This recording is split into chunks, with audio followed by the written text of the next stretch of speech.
Hey there, home healers.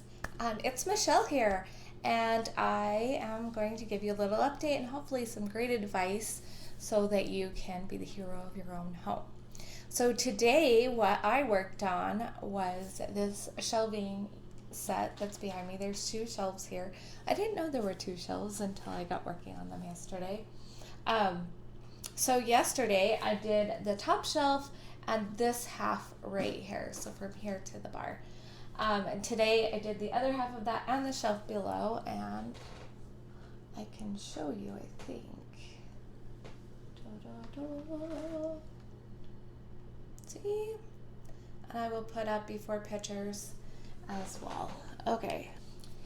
So it was pretty interesting to do that, to get rid of boxes of pudding that had an expiration date of like 2010. It's 2020. That's pretty obvious. It's a little expired. So that was interesting to find, and it doesn't necessarily look like it's all super organized, I guess. I mean, it looks organized, but it also kind of looks cluttery, but I don't think that it bothers me because I know that everything is organized now on those shelves, and that as I get working on other aspects of the kitchen and I get decluttering different cupboards, some of those things may move places as to where they are kept and things like that, and I'm sure that when I get all the way through my kitchen, it will actually look decluttered and feel decluttered. It's pretty awesome. My ex came to pick up the kids today, and I invited him to come and check out the kitchen. He's been here a few times. We've lived here for like 10 years, 11 years, almost 11 years. Like we have a month and it's 11 years since we moved in here. So we've lived here for a while. And so he's been here for different events for children, baptisms, and different things that have happened here. So he's been in this kitchen. And although there's kind of a hurry and clean because company's coming over thing that we lived by for all this time, there is a definite difference in here, and it feels different. Everything about it is different. And he sensed that. My daughter-in-law, when she came last weekend, she commented on it. It's really fun to hear that and to know that my hard work is being noticed not only by me but others. I do it for me, which brings me to an interesting observation. I kind of remember learning a little bit about four tendencies before, but I watched a video today by somebody. Now that I'm watching Fly Lady videos again from different people, I'm getting recommended people, and it was somebody that was recommended, and I apologize, I don't know who it was. She had a beautiful pink blouse on. She mentioned some books that she was reading, and one of them talked about the four tendencies, and so I took the quiz again. And I am a questioner. I'm not surprised by that. If I understand the why, and I agree with the why, I will do it. And if I don't, it's really hard for me. An example of this was 5 years ago, 5.5 years ago, for New Year's, I set a resolution to drink no more soda. And I did great for 3.5 months. It was my own choice, and for me, that's powerful. And then I had a sip because I was sitting in a place, it was Easter weekend, and we didn't have anything for Easter, and so I sat with my son in a McDonald's playland while my mom did some sneaky shopping. The rest of the kids were at home. It was like Saturday, and we're like, oh my gosh, we don't have anything for tomorrow. So while I was sitting there, I was like, oh my gosh, I'm so thirsty. And I guess I didn't think about that I could buy a bottle of water at that time. I think much differently now. I got a soda for the two of us and just figured a couple sips, it'd been 3.5 months, I'd be fine. It tasted awful, but I was back to drinking it, and I couldn't. It's so weird. It was just, I don't even know why. I just know that those couple sips that tasted awful to me got me back on drinking soda.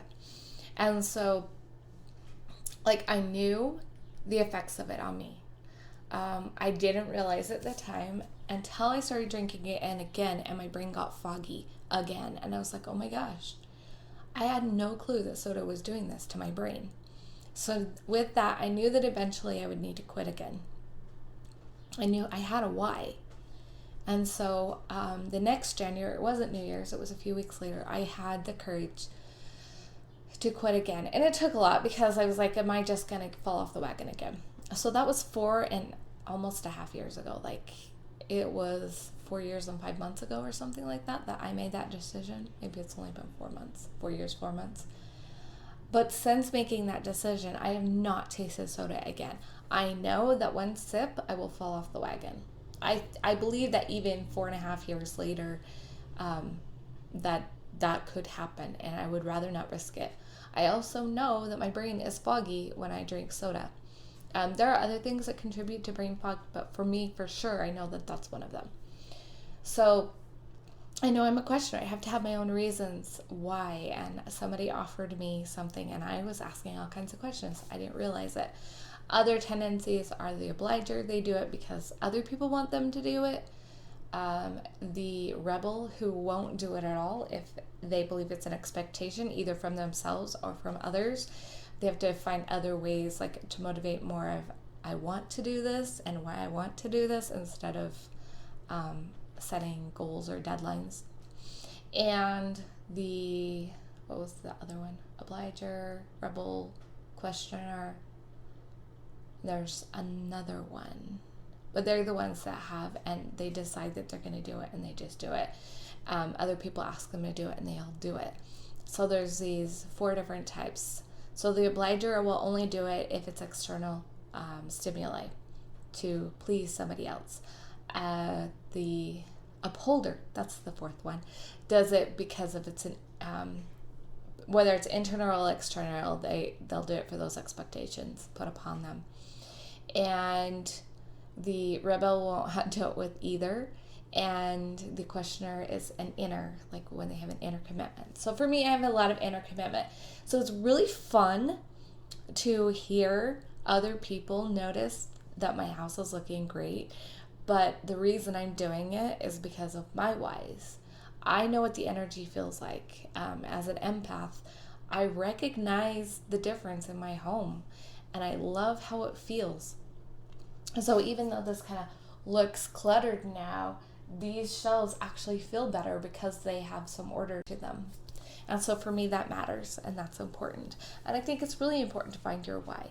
Are you doing your home cleaning because you want to and you want the results? What can you do to incentivize, I don't even know how to say that word, to give yourself an incentive? What are you doing to make it worthwhile for you and not a to-do or a have-to? Because if you are a rebel, you're going to need that. But I have a feeling most rebels probably are already cleaning their house anyway. But maybe not. Maybe you need a routine that doesn't feel like a routine. An obliger, if your motivation could be for your family, do it for your family. And questioners, definitely find your why. And upholders, you're probably going to do it I think upholders probably are the most either or people about the whole thing. That's just an opinion. But I'd be curious, do you know what kind you are? Do you know what your tendency is and how it works for you? Another thing I find really interesting is whether or not you're a starter or a finisher. I don't think of myself as a starter, but I'm definitely not a finisher. I feel a sense of grief when I finish things. So sometimes the concept of sticking with, like, the fly program is kind of hard for me, because if I finish something, then what? The good news about that is that housework is never done. It really isn't. People are going to wear clothes. These clothes are already dirty. They will have to be washed. So laundry is never done unless you're going around naked and never use anything, right? Dishes people eat. So there's always going to be at least some dishes. The amount may vary depending on everything, but there are always things that need to be done. So that's the good news. Sometimes I have a hard time adjusting projects because I get satisfaction in the doing of them. Like, I love putting puzzles together. Just the process of putting the puzzles together is amazing for me. And I get sad when it's done. And I feel that way about everything. Like, it's not so much about starting for me, although starting is fun. It's about the process of it happening. And so that's something else to consider. Today was Friday, and Friday for me is either my free day or I guess you could call it a family chore day or a home blessing day. It's the day that my whole family gets together and does their chores. There are 5 children in my family. They're 17, 15, almost 13, almost 11. Oh, and I forgot the 14-year-old in there. I knew I was missing. So between almost 11 and 17 years old. And so they each have a room that they do every weekend. And it rotates through all 5 of them. I don't believe in the one person having a chore thing. My mom talks about when she was a kid that she always had to dust, and she kind of hates dusting now because that was always her chore. And I would never do that to my kids. I want them to know how to clean. So we rotate through all of the chores. And so one kid does the upstairs bathroom, one kid does the downstairs bathroom, one kid vacuums the front room and just tidies up in general in the front room. One kid sweeps and mops the kitchen floor, and one kid does the hall, stairs, and landing, making sure that both halls are vacuumed. Both sets, we live in a split entry, so there's both sets, up and downstairs. And the landing is swept and sometimes mopped. It depends on how bad it is to whether it's mopped. It gets mopped more in the winter. So those 5 rooms get done every weekend. If they're home, we'll do them on Saturday. And if they are going to their dad's like they did today, they do them on Friday.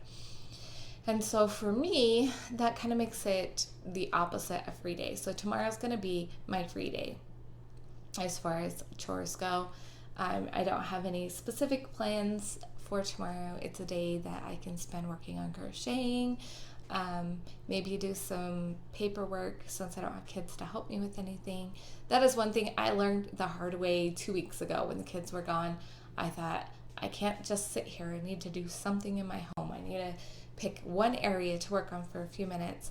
And so I was working on it, and then went, oh no, I can't take out the garbage, and it's too heavy for me to move back into the kitchen. So the garbage can sat in the hall until somebody could come home and help me. I couldn't take the donation stuff to our donation pile. Cannot wait for those places to open again so that we can get rid of stuff. I will be so excited. And so I was kind of like, oh, that wasn't a good idea. Sure, I went through the stuff, but then I couldn't finish it which, not finishing isn't a problem for me, but leaving stuff in the hallway in my walkway was a problem for me. And so I'm being much more kind to myself and choosing not to do that kind of stuff when my kids aren't here until my knee works and I can easily carry things out. What an adventure, right? So tomorrow, being my free day, I'm not going to be doing specific zones. I may choose to go through one of my emails that has way too many emails. We're talking like 4,000 plus emails in it. Probably going to unsubscribe from a few things. And I tried doing a system where you basically emptied out your thing, but then it became out of sight, out of mind, and I never went back through the stuff, so I'm never going to do that again. May work for that person, but it didn't work for me. I didn't have a system in place to follow through. So for me, that isn't a way for me to do it. I actually have to see, oh my gosh, there's a problem every time I go into my emails. So I may do that tomorrow. Yeah. tomorrow I'm going to do a session, a healing session. I'm going to post it here on the channel. I don't know how often I will post them here on the channel. I'm looking at the Patreon thing. I've never looked beyond hearing people say they have a Patreon account, kind of have an idea of what it is. I may look into that and put healing sessions in my Patreon account. I've been kind of thinking about that. So I may look at that tomorrow and see if that's a viable answer. But what I'm going to do is kind of a combination of a session to welcome in the new month. So a healing session to help you with the energy of clearing your home in the new month. And the way I do it is I tune into the energy of everybody who will watch the show and the energy of what your home needs this next month. And I just called this a show, didn't I? That was kind of funny. So my goal is to do one of those at the end of every month as we're moving into the new month, to do a monthly one. But I also want to do weekly ones every Saturday, where I tune into the zone for the next week, whatever your zone is. So that you can have it set up for your own self. Maybe you are doing the same zones that the Fly Lady is. Maybe you're doing the same zone as I am, which mine's kind of the same as the Fly Lady's this week anyway. But I want to tune in to help support your home and you in getting this done. And so they're group healings. And I want to do this one as a combination of both kinds of sessions. And post it publicly on the channel here, and then so that you guys have a sample of my work, and then figure out the Patreon for group sessions if you want to come and be a part of that. Also, if you want to hire me to do individual sessions, those are so much more powerful because I can really tune in specifically to you and your home. So that's my plans for tomorrow. I'm pretty excited about what has been happening in my home today. I'm kind of sad to be moving on from the kitchen because I really do have another shelf on this that is really gross and I would love to get it done. And then I had all this stuff over here. Like, we have a different view. You can see it today. Let me move this so you can see the other view. Okay, so let me start over here. Okay, so I started this side of my kitchen, kind of the fridge, and it just worked across. So I worked my way across the kitchen. And then I started on the shelf and I've been working my way down. So this is our bread tote because we have mice, and so we put the bread in a tote so the mice won't get it. So the bottom shelf there is horrible.